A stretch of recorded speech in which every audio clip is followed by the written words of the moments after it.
Welcome to the Work Matters podcast.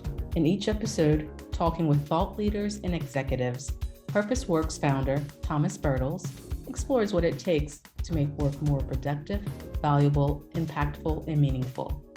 Let's begin the conversation.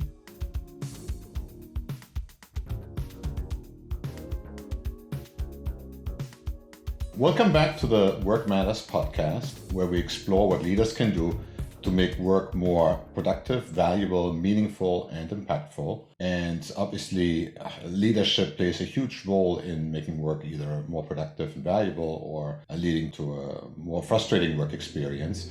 So in our discussion today, we want to explore the role of leadership both in breaking and fixing work. And my guest today is Jeff Matlow. Jeff is a serial entrepreneur. You started 4 businesses and you sold 3. You started a record label, a marketing company, a sports registration company, and now you're in a leadership role with Gannett, which is the publisher of USA Today, among other media titles. You also have a very interesting blog called By Title Only, which people can find on bytitleonly.com. And you're about to launch an exploration of leadership where basically you're asking executives 7.5 questions about their vision of leadership. So, Jeff, welcome to the show. Thank you. It's great to be here. Thanks for having me. So, Jeff, we're starting out with the premise that I think probably in most organizations, right, work is broken, leading to low productivity, low engagement scores. In your view, what is the role of leadership in breaking work, right, if work is broken? A lot of people, in my perspective, haven't really learned what leadership means. And leadership to many people is simply a title. If there's a V in my title or a C in my title, well, hell, I must be a leader. That's not the way it goes, unfortunately. And I think that old mentality is still there, and that a focus on things like empathy and motivation and transparency, which are key elements of companies that have the best cultures, those elements are still not seen in most organizations out there. And without those simple leadership elements, empathy, understanding, transparency, it gets broken. Like, as we say, the people join companies and they leave managers, right? And it is leadership that is the one that is the most important element in maintaining that company. Now, my mindset is leadership isn't just about people on top. Everybody's a leader in their own world or in their own way. And being a leader means exhibiting these qualities, certain qualities that define great communication and motivation. And it doesn't take a title to do that. More and more people are taking control of their lives, especially with an increased remote workforce. There's greater opportunity to show leadership in smaller circles. I think with especially advanced by COVID, we are in a really unique time right now in the sense of the distribution of the workforce. People are around the world. You can work anywhere you want. I was checking LinkedIn the other day for remote jobs. There are 691,000 remote jobs listed on LinkedIn. There's like 400,000 on Indeed.com. And that's just in the US. Those are only US remote jobs. Creating a company culture is no longer about free snacks and a comfy couch, right? It is much more challenging to find the great people, to keep the great people, and to make them feel like they're part of a culture. And unless we fix that, it is going to get worse. That's why I'm passionate about leadership among the masses. Right? Because with great challenge comes great opportunity. I couldn't agree more. What I'm really curious about is, right, I think it's easy to break work, right? Because managers oftentimes are really not prepared, first of all, to take a leadership role in this formal sense. Yes, everybody's a leader, right? But some people have formal responsibilities, and we end up promoting the people that are the highest performing ones into these people management roles. And as soon as they're in these roles, oftentimes people think now that they're promoted, everybody got to do things their way, right? And that might be one of the root causes there. A lot of these things that we taught people over the last 100 years on how to run a business, from rigid management processes to command and control structures, probably contribute a lot to the context in which managers find it difficult to live up to this model of leadership that you advocate for. But let's say somebody gets religion, right, and realizes that workplace is broken, people are not motivated, there got to be a better way. What are your thoughts as to what leaders can do to fix a broken work situation? Yeah, I think there's a few things they can do. First of all, going to your comment a second ago about the Peter Principle, which in case everybody doesn't know, it's people do a good job and are promoted until such point where they're don't know how to do their job, because a great salesperson doesn't mean they're a great company leader. Understanding that from senior leadership, like, let's put people in jobs that they can excel at and keep them motivated in those jobs with their growth. I think there are a few areas to help unbreak work that leaders can do. One is listening. It's the whole one mouth, two ears type thing. A lot of employees, they just want to be heard. And in fact, the number one reason people leave jobs is because they don't feel respected or heard. And it's something like 66 or 67% of people leave because of that or talk about that. So listening to employees, taking their ideas seriously, implementing ideas, and making them feel like they are part of something bigger. That's number one. Number two is understanding that everybody wants to grow in some way. Not everybody wants to be CEO, but everybody wants to feel some sort of growth and know where a future is. Even if they don't vocalize it, people like understanding what path they're on. So addressing that with employees, here's where this company is going, here's where you're going, and what it means to you. I'd say number three is transparency. The more you hide information, the more people will assume bad.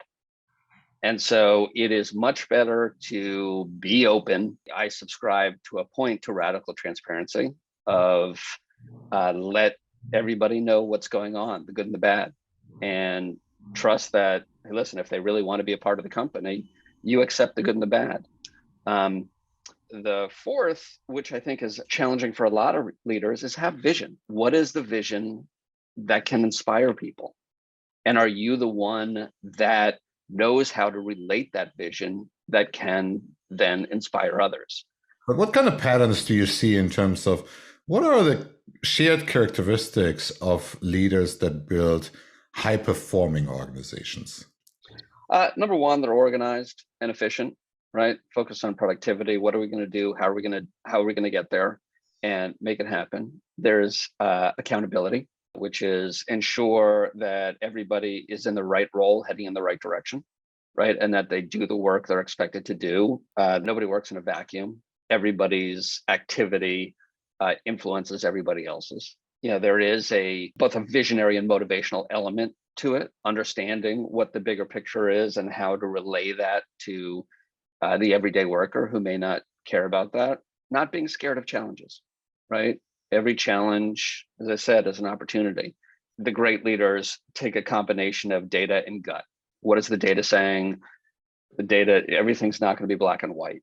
The greatest leaders are comfortable in the gray area and making good decisions in the gray area. You can tell a lot about any company, small and large, about how they make decisions. How are decisions distributed? How quickly do they make decisions? Do they accept bad decisions? The great leaders, one, will make decisions quickly. They'll do it based on a combination of data and experience. And number two, they will distribute decision-making, right? So everybody knows what level of decision they can make and at what point they have to go up a higher step. Those combined with the other elements, it seem to be the basis of great companies, right? The ones that scale, the ones that continue to innovate, and the ones that are agile. Innovation doesn't come from the top. Innovation is also distributed. Yeah, I think you're raising a really interesting point there. One is like the delegation of decision making and power in that sense, right, to make decisions. Yeah. But I think the other point you just made, I found really interesting around like that everybody is connected. And I think you could probably take that even one step further, that you need so like that interdependency of people so that, everybody sits on the critical path, right, in order for work to move forward, which goes a little bit against, I guess, like the orthodoxy to say, let's chop work into small independent pieces of work that we can then individually manage, right? Which also then puts a lot of burden on the manager to coordinate all of these things, right? So what I hear you saying is also there's a different way of accomplish this, right? By really maybe turning that upside down and say the more we interconnect people and make them interdependent, the more, right, they're going to also take ownership and accountability for the mission, assuming it's something worthwhile doing. Yeah, absolutely. And listen, you can split up the creation of a car, but if the guy doing the wheels is slow, you don't have a car. Or what I see is moving more and more to team-focused activities in accomplishing tasks in the world, especially with a remote workforce. That doesn't mean all developers are just working on their own. It's teams of various talent that are coming together to accomplish goals. There's going to be more and more of that, allowing people to learn beyond their general skill set, understanding the dynamic of what happens with teams and how work can be done more productively in a team environment, and also responsibility, an individual's responsibility to the greater good, the greater productivity. I couldn't agree more.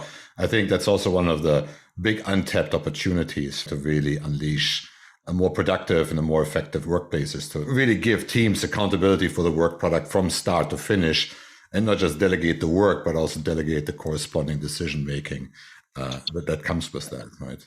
Yeah, and absolutely. And the result of that is that sense of accomplishment and growth, and those things that keep employees coming back to work and waking up and wanting to keep working. How does the role of leadership change over the life cycle of an enterprise? Let's go through call it 4 stages of an enterprise.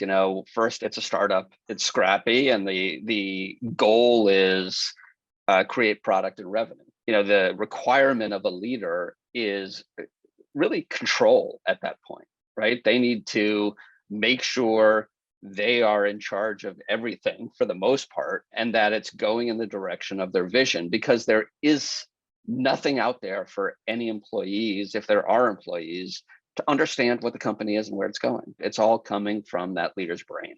The mindset of an entrepreneurial or a startup leader, it's rare to find somebody that is a both startup and a large company person, because it's tough. So second, you've got a company and you're growing it. And that type of leader has to be able to go from early stage to growth stage, which is highly process driven person, right? So that leader needs to take chaos and create clean lines from it and scale. Again, not everybody's good at that. Usually the early entrepreneur is not good at that because they are the chaos. And usually the later stage leader already takes existing processes. So there's CEO number 2 that comes in that establishes those processes. Then there's CEO number 3 that comes in after, I don't know where the company's at, maybe 10 million, 20 million in revenue, and it becomes scale. How do you turn that into a $100 million company? That type of leader is really about bootstrap growth. Who do you partner with that can create long-term value? What type of products, what type of investment can you bring in that can create that long-term value up until the point where the machine is running and it becomes a completely different animal I'm a runner and triathlete. The difference between a half Ironman distance and a Ironman distance, or a mountain bike ride and a road bike ride, they might as well be 2 different sports. One of the first 3 leaders is very different than the enterprise leader. The enterprise leader is really about how do you manage the best team? How do you move a large boat in ways that can try to keep it agile? It's slower moving in general. Even the most agile big companies, the Googles and the HubSpots of the world, are still slow moving relative to smaller ones. So it requires a patience, it requires a vision of how to get things done, a determination, a clear organization of, here are the 4 things we're going to accomplish, as opposed to the early entrepreneur, which is here's the 40 things I want to accomplish. Let's see which ones come up. At first you have the kid who's all over the place and is kind of pooping in his diapers and just wants to get some food and move forward. And then that child continually grows up until, they are highly experienced and focused on management and oversight as opposed to growth. I picture that old image of the fish going to the monkey, to the ape, to the human, the evolution of man. It's basically the same in the evolution of leader. I'm a 4-time entrepreneur, as you said. I started things with nothing but my idea. Everybody told me I was wrong and I'm an idiot for doing it. In hindsight, I was. But fortunately, I didn't believe it at the time. But I grew in the way that evolution goes. You grow in leadership by understanding that. I like the analogy raising a child, right? And a corresponding story a friend told me once was he had a colleague and the kids were terribly misbehaved, right? And his daughter looked at those kids and said, is he going to raise those kids or just let them grow up, right? And I think there's definitely some truth to that, right? How do you provide the appropriate steering, right, for the organization as it evolves without doing too much, right? Because if you bring such big company rigor and process into a very small organization, that's probably the fastest way, right, to eliminate any competitive advantage that you might have. At the same time, if you don't do that, right, then it just turns into chaos. And the next hire brings like a new set of idea that questions every decision that was made before. It's a tightrope that you need to walk, I guess, as an entrepreneur, right? Yeah, absolutely. And that early stage to growth is a really tough one. It's a really critical one. And it's where a lot of the founding entrepreneurs end up becoming like VP of sales or something like that, because it is a completely different skill set. You have to take the chaos and create meaning out of it. It's the teenage years, right? When the kid is saying the wrong thing and you just kind of want them to shut up and, let the parent do the work. So yeah, it's a tough challenge. And, one of the things that I've really focused on over the years is trying to understand, where am I best? What area am I best suited?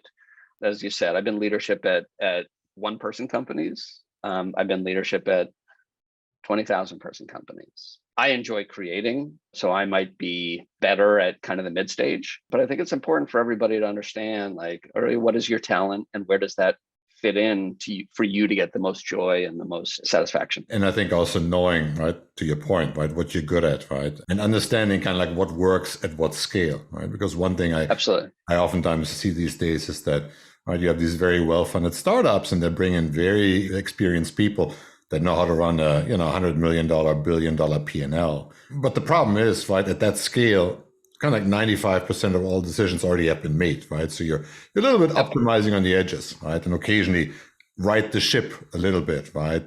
Yeah, one of the things I cringe at are these press releases from young companies where they say, we just hired, a former head of sales from P&G or whatever. I'm like, yeah, that's a bad move, because that person has never created process in their life. And you're only at a stage in the company where you need process created. And so hire the right person at the right time. Because somebody has a nice logo, next to their name, doesn't mean they're the right leader for that stage of the company. Yeah.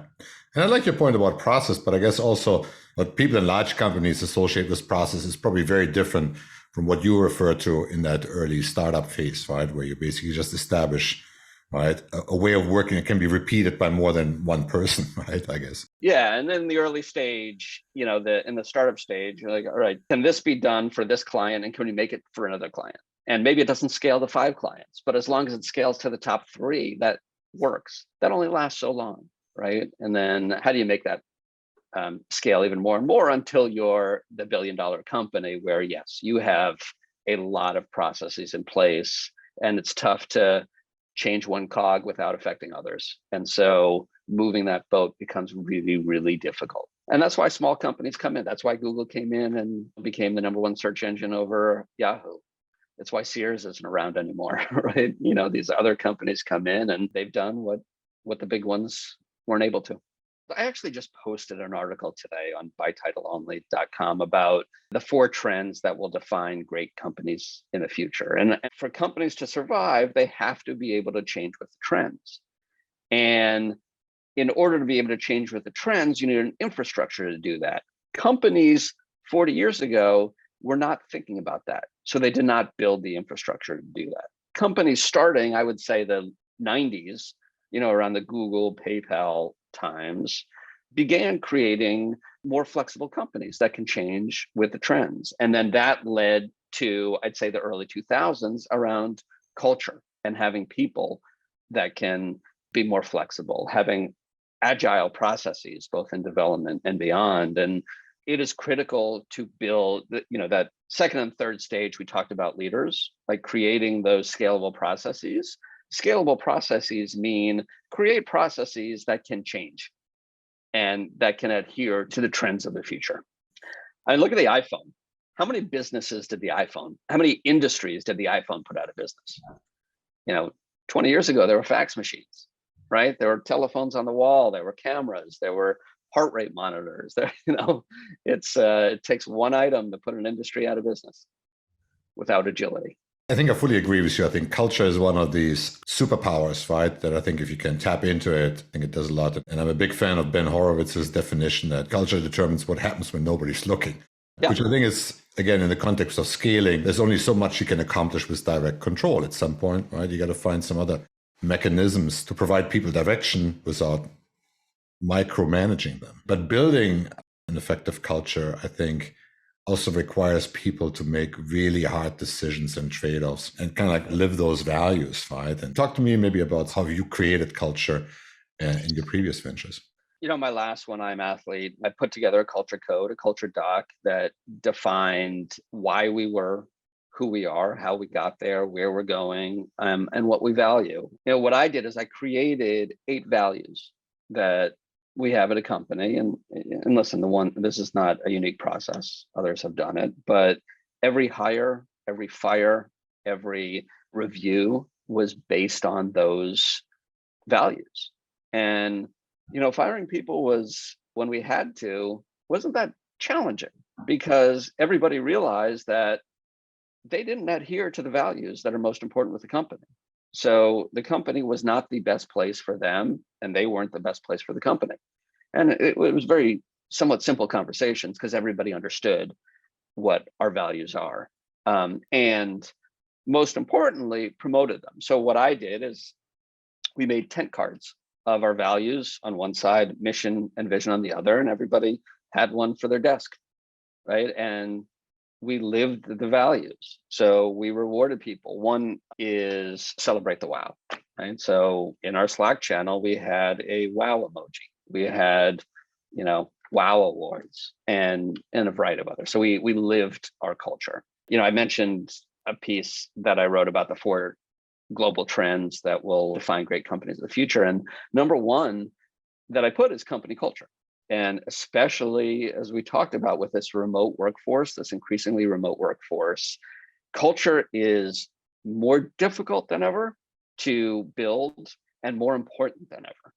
Because just like after the Black Plague, right, where the Renaissance came in because everybody, realized life is short, let me enjoy it. We are seeing a greater trend into life-work balance, that falls into the band culture, entertainment, family.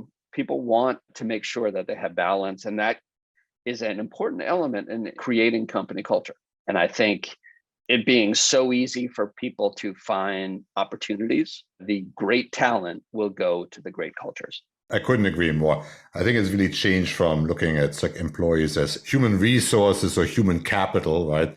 Things that you control and consume or things that you own, to really looking at employees as customers of your work product or the investors, right? People invest their time, their energy, their competence, their skills in your business. And, if they don't see a return, it's very easy for them to move somewhere else and invest somewhere else, right? So I think companies absolutely. that are going to win are going to have the more competitive work culture purpose product. I love the Horowitz definition of culture, but another one I heard too that I tend to quote a lot is a company culture is defined as the worst behavior a leader will accept. It's very accurate, right? If a leader allows people to not show up, then the culture is not caring, right, everybody else will not show up. There's kind of a, what is the leader doing, but also how do you create that image and the brand internally and externally to define a great culture. Yeah, I like it. The equivalent of like the minimum viable product, right? Minimally acceptable behavior, right? Absolutely. Yeah. Completely. And being able to make the tough decisions of this is what we don't accept and it's not going to happen anymore, and make sure everybody knows. And, in terms of leadership and poor behavior, I think a lot of leaders don't realize that firing somebody can be a good morale booster. You fire the toxic person, you do it quickly, and you make sure everybody knows this person is gone because they didn't adhere to these values. Yeah. And these values are really important. And that's why we made our decision. That has a huge impact on the workforce. It's like goes actually to a concept that you introduced me to, right? The iceberg of ignorance. Employees tend to see a lot more than, say, what leadership sees. And oftentimes when you remove that person, the only response you get is what took you so long, right? Exactly. Yeah. I remember this one time, one of the companies I was at, I found out some behavior that was inappropriate, if not illegal. And I made sure it was happening. So it took me a month to figure it out. And then I made a decision. Well, it turns out that behavior had been going on for 10 months and people were frustrated for 10 months. I thought I acted quickly. But for those that don't understand the iceberg of ignorance, the basic concept, and I think this was established in the 70s, is that leaders only know 4% of the problems that happen in the company. But the workers, the day-to-day workers, know 100% of the problems. And so they're being frustrated with an additional 96% of problems that the leader doesn't even know. And so how do you bridge that gap? Oftentimes a quick move in the leader's mind is actually not in everybody else's. Yeah. And that also goes towards, I think, some of the flawed processes that we have around even like designing work, right? I mean, that's kind of like where I look at it. It's kind of like, who gets to decide kind of like how work gets done? It tends to be the people who don't have to do the work, right? Which guarantees that the design is probably not going to survive encounter with the real world. So I agree. And I think I would hope that's changing among the great leaders of including others in the decision making. You can't include them in all. Sometimes you got to tell them what to do, but if it involves their day-to-day, hopefully they have some insight. Excellent. Listen, Jeff, thank you so much for sharing your perspectives on leadership, both the good and the bad. It was a pleasure to have you on the show. And for people that are interested in learning more about your thoughts, check out bytitleonly.com. And I can also encourage people to take the 7.5 leadership questions test. I thought it was a really illuminating set of questions that challenged me quite a bit. So I think that's a really interesting bit of research you're doing there. Well, Jeff, thank you so much for coming on the show. Thanks for having me. I enjoyed it. And everybody, go subscribe now because you'll get Thomas's answers to 7.5 questions shortly. All right. Thanks. All right. Talk soon. Here are my takeaways from my conversation with Jeff Matlow. 1, effective leaders create opportunities for others to grow and distribute decision-making. Secondly, the role of the leader changes over the life cycle of an organization. So what's needed of a leader at the early stages is very different from what's required at the later stages when the organization is fully formed. So it's important as a leader to understand where along that life cycle you add the most value. Thirdly, I love his definition of culture as the worst behavior a leader will tolerate. And finally, I think his observation that in today's rapidly changing environment, it is imperative for organizations to build a permanent infrastructure for driving and managing change is spot on and very astute. I hope you enjoyed this episode. Please also check out the other installments of the Work Matters podcast. And don't forget to subscribe so you never miss an episode. We hope you enjoyed this discussion. If you did, please subscribe, like, share, or comment. Until next time, let's make work matter.